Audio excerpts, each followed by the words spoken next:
Doom 2 Hell on Earth continues with Chapter 13 as read by the bathroom reader.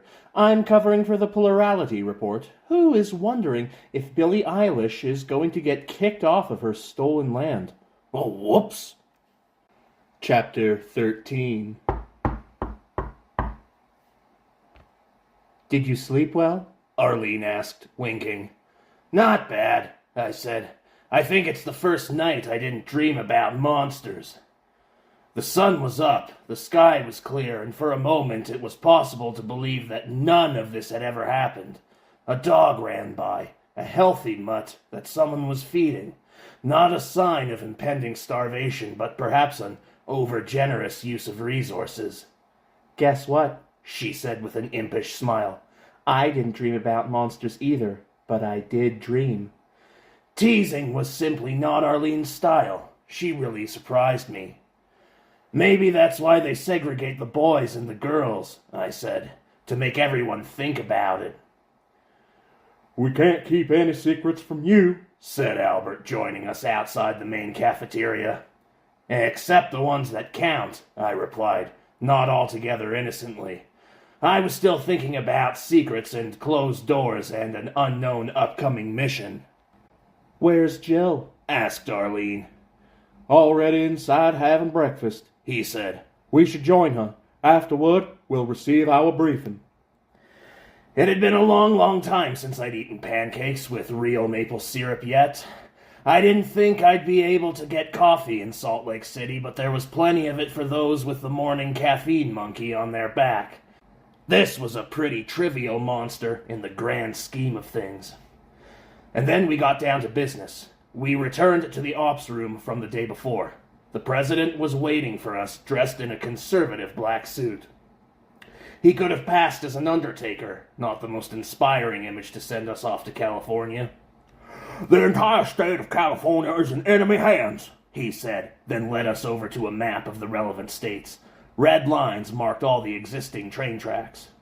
There used to be a high-speed train between L.A. and Salt Lake City. We destroyed the train to prevent the aliens from sending us a cargo of themselves. I refuse to refer to those creatures as soldiers. We also thought the train might be used to send us an atomic bomb. Would they even know how to use the trains? Asked Arlene. You fought them, didn't you?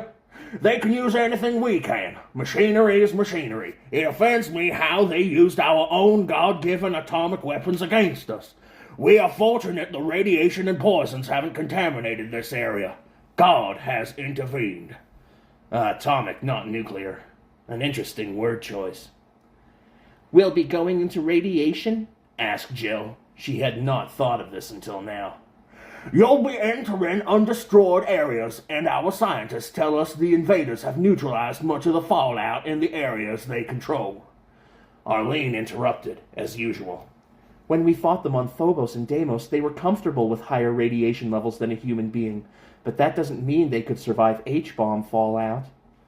For a moment, I thought the president was going to bite her head off, but then he controlled his temper.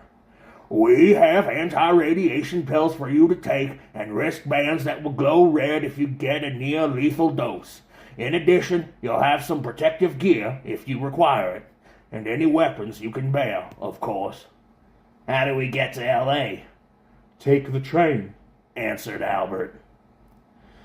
Great. How do we get to the tracks? I thought they were all ripped up. Not all the track was destroyed, said the president. You can take one of the Humvees south, following the railroad track to a good spot for getting aboard the train. Getting aboard.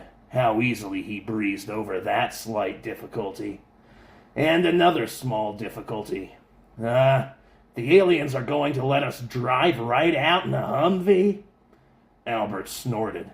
The president glowered at him, then returned the question. Of course not. You'll leave here and pass underneath enemy lines. The Humvee is hidden in a safe location. Albert knows where it is.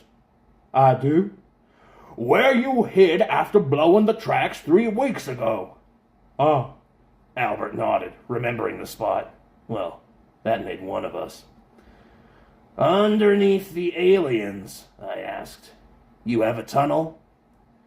It's always wise to build in a way to expedite escape, said Albert. All our safe houses use them, including this facility. Usually exit from a basement, dive down 30 or 40 feet, then continue a long way, miles perhaps. How did you build all that without anyone knowing? We had a lot of time on our hands, he grinned, and a lot of members in the street maintenance positions. You must ride the train into Phoenix, continued the president, producing a pointer and stabbing Phoenix. Why Phoenix? Asked Arlene. The train that goes from Phoenix to L.A. can't be stopped and can't be boarded. Phoenix is under demonic possession. If you stow away before Phoenix and escape detection, you might not be boarded. Then it's smooth riding all the way into L.A. He put the pointer down with a flourish. Jill laughed. She sounded a lot older than she was. Listening to the scorn in her laugh, it suggested a lifetime of frustration. The president did not act as defensive as I would have expected. I know it's a long shot, he said. I'm open to any better suggestions. I wish I had one, said Albert. I expected Jill to launch into a tirade, but instead she kept her mouth taped. That plan sounds workable to me, I said. Everything is a long shot from now on. At no point had anyone talked about who would lead this mission.